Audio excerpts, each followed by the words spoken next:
हिंदुस्तानी अदालतों में 3.3 करोड़ केस कतार में है। अगर अभी की जैसी रफ्तार से फैसले होते रहे तो तमाम मामलात निपटाने में लगभग 360 साल लग जाएंगे। ऐसा इसलिए होता है क्योंकि हिंदुस्तानी कानूनी निज़ाम इसकी इजाजत देता है। तारीख पर तारीख, तारीख पर तारीख, तारीख पर तारीख, तारीख पर तारीख मिलती रही है। एक रिवायत जो अंग्रेज यहाँ छोड़ गए, लेकिन खुद बरतानिया में भी अदालती मुकदमों का औसत 2 हफ्तों से ज्यादा नहीं, क्योंकि 1980 की दहाई में बरतानी वजीर आजम मार्गरेट थैचर ने कानून में एक तब्दीली लाई। समाअत में 1 या 2 साल लग सकते हैं, लेकिन एक बार समाअत शुरू होने के बाद कोई तारीख नहीं दी जाएगी। लेकिन ये तब्दीली नीरू मोदी को भारी पड़ रहा है, जो आजकल वंडर्सवर्थ जेल के मेहमान हैं और जिनकी समाअत का दूसरा दौर 7 सितंबर 2020 को शुरू हुआ है। हवालगी की पहली समाअत उनकी गिरफ्तारी के फौरन बाद मई में शुरू हुई थी। बिस्बो अब उनकी दूसरी समाअत का कोर्ट रूम ड्रामा पेश कर रहा है, गोया आप वहां मौजूद हैं। मुकाम वेस्टमिनिस्टर मजिस्ट्रेट कोर्ट लंदन। मुअज्जिस justice Samuel Goozee. Case Niru Modi की हवालगी। दरख्वास्त गुजार हुकूमत हिंद CPS, जिसकी नुमाइंदगी क्राउन प्रोसिक्यूशन सर्विस करती है। CPS की वकील मिसेज हेलन मालकॉम। नीरू की वकील मोहतरमा क्लेयर मोंटेगमेरी। 7 सितंबर 2020। नीरू मोदी ने एक वीडियो लिंक के जरिए समाअत में शिरकत किया। सियाह कोट, सफेद शर्ट पहने हुए और दाढ़ी वगैरह के साथ दिखाई दिए। समाअत का पहला दिन शुरू हुआ नीरू के वकील के जरिए एक दरख्वास्त के साथ। योर ऑनर, सेवानिवृत्त न्यायमूर्ति अभय थिप्से की गवाही को अकेले में लेना चाहिए, क्योंकि उन्हें 72 व्यक्तिगत हमलों का सामना करना पड़ रहा है और अपनी सुरक्षा के लिए वो चिंतित है। जब मई में पहली समाअत के दौरान रिटायर्ड जज ने हवालगी की दरख्वास्त के खिलाफ बहस किया, भारतीय कानून मंत्री रविशंकर प्रसाद ने प्रेस कॉन्फ्रेंस तलब की थी। जस्टिस थिप्से कांग्रेस के रकून हैं, लिहाजा उनकी माहिर कानूनी राय उनकी पार्टी के सियासी तासुब से मशरूत है। क्या जस्टिस थिप्से ने खुद मीडिया से बात की थी? मीडिया उनके पीछे पड़ी हुई थी, ये थिप्से की गलती नहीं थी।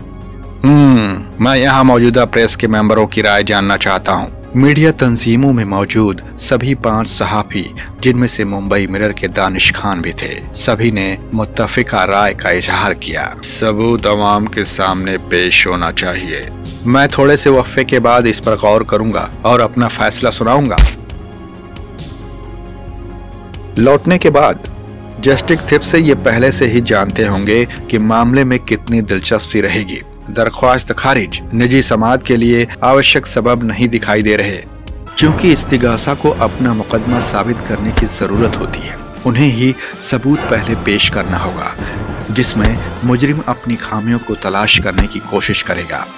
CPS के हेलन मालकॉम ने इल्जामों की सीरीज के साथ कार्रवाई शुरू की। मिस्टर मोदी ने मुंबई में अपने वकील के पास दस्तावेज भेजकर तफ्तीशकारों से सबूत छिपाने की कोशिश की।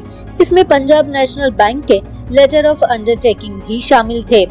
जब क्लेयर की बोलने की बारी आई तो जैसे तमाम वकील करते हैं, उन्होंने भी तमाम इल्जामात की तरदीद की। दस्तावेजात कानूनी मशवरे के लिए हिंदुस्तान भेजे गए। इसके बाद इस्तिगासा ने मुंबई के आर्थर रोड जेल की एक हालिया वीडियो अदालत को दिखाई। जेल का दौरा देने के बाद वीडियो ने खास तौर पर इसकी तवज्जो बैरक नंबर 12 पर मरकूज किया, जहां मोदी को हवालगी करने के बाद रखा जाएगा। ये पूरा कुदरती रोशनी में शूट किया गया है। अदालत को बताया गया कि बैरक बहुत वसी है। यहाँ 20 फुट ऊंची छत है। कुदरती रोशनी के लिए बहुत से जरिया हैं, ताज़ा हवा और क्रॉस वेंटिलेशन, अटैच बाथरूम, छत पर 3 पंखे और 6 ट्यूबलाइट और एक LED टीवी भी। इत्तेफाकी तौर पर ये वही बैरक है जहां विजय माल्या को रखा जाएगा जब भी वो हिंदुस्तान के हवाले किए जाएंगे। वीडियो का मकसद ये साबित करने के लिए था कि आर्टिकल 3 की खिलाफ वर्जी का कोई जोखिम नहीं होगा और हिंदुस्तान अपने तमाम कैदियों को वो तमाम साफ सहूलियात मुहैया करता है।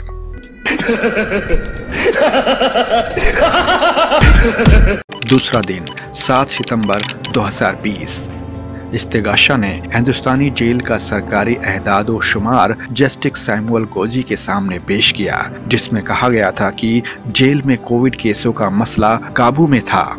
एहदाद और शुमार को मुस्तरद करते हुए दफा ने नीरो के हालात को जाहिर किया, उनकी शदीद अफसरदगी की हालत पर रोशनी डालते हुए।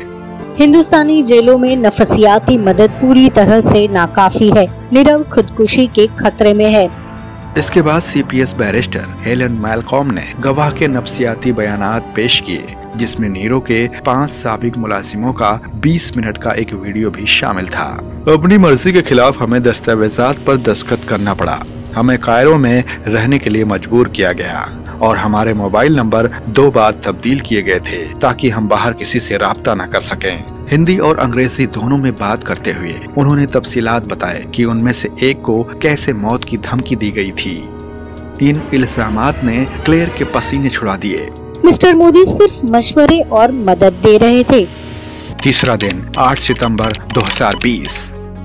ये दिन एक खास दफा के लिए वक़फ़ किया गया था, जिसका वाहिद मकसद नीरो को हिंदुस्तान के हवाले करने से रोकना था, जहां क्लेयर ने ऑर्थर रोड जेल को तलब किया। एक पुराने जमाने का पसीने खाना, नाकाबिले यकीन हद तक गर्म, खाक, नमी, कीड़े और चूहों से मुताशिर। फिर इंसानी हकूक कमीशन और मुंबई हाई कोर्ट की रिपोर्ट की ताकत पर सरकारी जेल एहदाद और शुमार की तरदीद की। भारतीय जेलों में बेशुमार भीड़ भाड़ है, अमले की कमी है, तिब्बी सहूलियात नायाब हैं। ये नीरो को खुदकुशी करने के लायक इंसान पहले ही बता चुकी थी, अब इस पहलू को और भी बढ़ाया गया। मुवज्जिज जज नोट करे कि आर्थर रोड जेल में खुदकुशी की शरह बहुत ज्यादा है। फिर हिंदुस्तान में मीडिया के किरदार की निशानदेही की। भारतीय मीडिया नीरव के पीछे हाथ धोकर पड़ा है, उसे वहाँ कभी इंसाफ नहीं मिलेगा। जहां बहुत सारे लोगों ने भी अवामी पैसा भी चोरी कर लिया है। हिंदुस्तान में नीरव को एक मुकर्रर शख्स समझा जाता है, उसे सजा ठहराए जाने देने की सियासी ख्वाहिश है। जस्टिस थिप्से की गवाही जो यही बताती थी, उसका एहदाद एक बार फिर हुआ। नीरो को भारत में मनसफना मुकदमे की समाअत नहीं करेगी। भारतीय अदलिया तनाव का शिकार हैं और सीबीआई और ईडी को इंतखाबी फायदे के लिए इस्तेमाल किया जा रहा है। इसके बाद क्लेयर ने मामला उठाया नीरो के जहनी सेहत की मेडिकल रिपोर्ट के आम इंकशाफ के बारे में। इस तरह की खुफिया मालूमात का अफशा होना हिंदुस्तानी हुकूमत के तर्ज़े अमल पर एक सवाल खड़ा करता है। दिन खत्म होने से पहले ईडी और सीबीआई ने एक जामा तहरीरी जवाब और नए सबूत पेश किए, जिस पर सामने वाले वकील ने एतराज किया। मैं 3 नवंबर को नए शवाहिद की मंजूरी के बारे में फैसला करूंगा। चौथा दिन 10 सितंबर 2020। मुकदमे की समाअत के चौथे दिन दफा ने अदालत में 3 माहिर गवाहों को पेश किया। फोरेंसिक नफ्सियात माहिर एंड्रू फॉरेस्टर ने इंकशाफ किया कि नीरो अपनी दिमागी हालत के लिए दवाई ले रहे हैं। वह एक शदीद जहनी दबाव का शिकार हैं। मुझे लगता है कि वो खुदकुशी करने के लायक है, चाहे वो कल ही ये काम कर ले, ऐसा नहीं है। ये साइकोमोटर रिटार्डेशन बीमारी की एक शदीद शक्ल की अलामत जाहिर करता है, जिसमें तकरीर और हाल चाल में रुकावट जैसी दुश्वारी के साथ दिखाई देती है। उस सवाल का भी जवाब दिया जो हर एक जानना चाहता है। नहीं, नीरो अपने अलामात के बारे में झूठ नहीं बोल रहा है। इस्तेगाशा ने नीरो की जहनी हालत का मुकाबला नहीं किया, बल्कि एक इलाज बताया। अगर उन्हें मुंबई में कसीर पेशेवर ज़हनी सेहत की निगहदाश्त दी जाती, जो बैंड्सवर्थ जेल से बेहतर है, तो क्या इस यकीन दहानी से मदद मिलेगी? तभी क्लेयर ने जल्दी से उठकर वजाहत की। योर ऑनर, हमें हुकूमत हिंद ने ऐसी कोई यकीन दहानी नहीं करवाई है। इसके बाद दफा ने वबाई अमराज और मुतआदी बीमारी के माहिर रिचर्ड कोकर को अदालत में तलब किया। कोरोना वायरस जेल में आसानी से फैलेगा और नीरव मोदी इसे ऑर्थर रोड जेल में पकड़ लें तो मौत का 0.75% खतरा होगा। हेलन ने इतने छोटे खतरे का मजाक उड़ाया। यहाँ तक कि इस अदालत में भी कोविड-19 होने का एक सा इम्कान है। और नादानिस्ता तौर पर हमें ये अंदाजा दिया कि हवालगी का अमल कब तक चल सकता है। नीरो का मुल्क बदल करने का काम कम से कम 1 साल तक नहीं होगा। इसके बाद मुंबई की सूरत हाल क्या होगी, अभी नहीं कह सकते। जब मुतादी बीमारी के माहिर ने अपनी राय का इजहार किया, मैं ये नहीं मान सकता कि ऑर्थर रोड जेल में सिर्फ एक कोविड केस फॉल है। क्या आपका ये मतलब है कि हिंदुस्तानी हुकूमत अदालत को गुमराह करने की कोशिश कर रही है? इस मसले पर और ज्यादा ध्यान देते हुए उन्होंने 0.75% की इम्कानात को तकरीबन 0 तक नीचे उतारने की कोशिश की। आर्थर रोड जेल में बैरक 12 सामान्य जेल की आबादी से काफी दूर है, इसलिए ये वेंडसवर्थ जेल की तुलना में ज्यादा सुरक्षित होना चाहिए, है ना? हैरत जदा कोकर एक मुश्किल सूरत हाल में फंस गए। मैंने वेंडसवर्थ जेल सेल का वीडियो नहीं देखा है। आखिर में एडवोकेट ने एक डॉक्टर और जेल के माहिर डॉक्टर एलन मिशेल को बुलाया, जिसने विजय माल्या केस में भी उनकी तरफ से बयान दिया था। उन्होंने भी वही खादशात का अदा किया। देखिए, बैरक 12 नीरो की ज़हनी सेहत और तंदुरुस्ती के लिए ठीक नहीं। नीरो के हालात और खराब होने के इम्कान मौजूद हैं। 5वां दिन 11 सितंबर 2020। मुकदमे के आखिरी दिन क्लेयर मोंटगोमरी ने हिंदुस्तान के साबिक सुप्रीम कोर्ट जज मार्कंडे काटजू को अदालत में तलब किया, जो अपने ड्रामाई अंदाज में मुकम्मल तौर पर मनसमदा थे। हिंदुस्तान को जर्मनी के नाजी हुकूमत से मुआवजा करते हुए उन्होंने भी वही बात अदा की, नीरो को हिंदुस्तान में इंसाफ नहीं मिलेगा। नाजी जर्मनी में यहूदियों की तरह मोदी को एक आसान कुर्बानी का बकरा बनाया गया है। इसके बाद उनकी हवालगी में मालूश एजेंसियों को निशाना बनाया। ईडी ने अपने पूरे वजूद में सिर्फ 15 मुजरिमों को गिरफ्तार किया है और सीबीआई तो सियासी इशारों पर रस्क करती है। हिंदुस्तान की सुप्रीम कोर्ट की साख पर सवाल उठाया। मस्जिद को मनहदम करना और उस पर राम मंदिर तामीर करने की इजाजत देना एक मुजरिमाना फाल था और रंजन गोगोई को राज्यसभा में नामजद होने पर शक किया। ये मरकजी हुकूमत की हिमायत करने के सिवाय कुछ नहीं है। हेलन मैलकॉम नाराजगी से रिटायर्ड जज पर टूट पड़ी। सुप्रीम कोर्ट से रिटायर्ड होने के बाद आप खुद भी तो प्रेस काउंसिल ऑफ इंडिया के सदर मुंतखब हुए, क्या वो सियासी इक़दाम नहीं है? लेकिन मैं हुकूमत हिंद की तरफ से मुकर्रर नहीं किया गया था।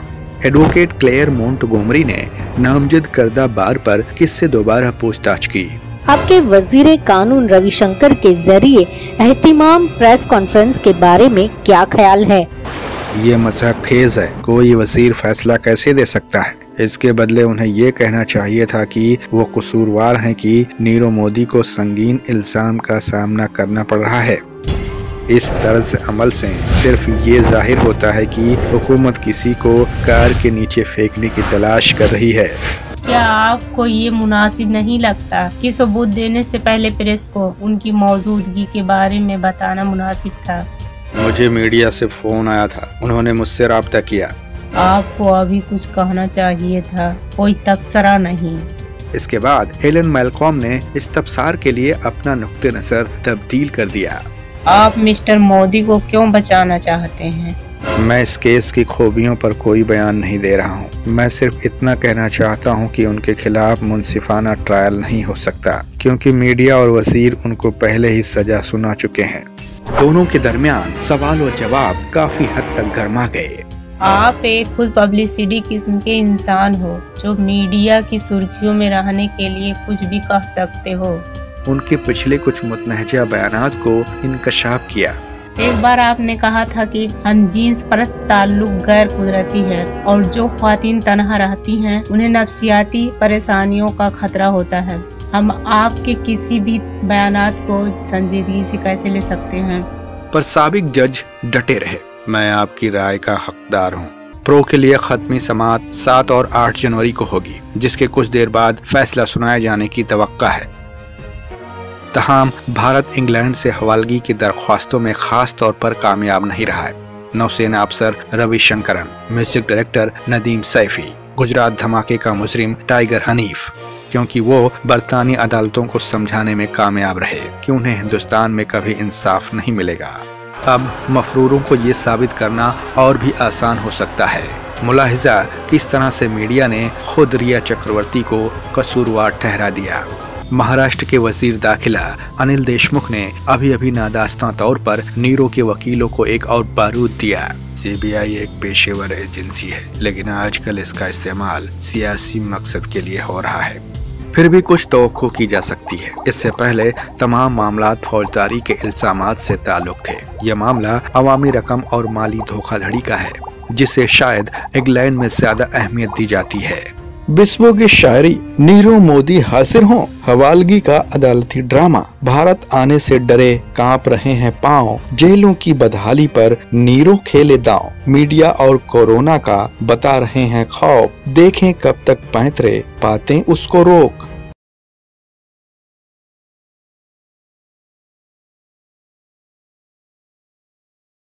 अगर आपको हमारी कहानी पसंद आई तो सब्सक्राइब करें बिस्वो चैनल को और साइड के बेल आइकन को क्लिक करना मत भूलिए, ताकि आपको मिल सके हमारे ताज़ा तरीन वीडियो सबसे पहले।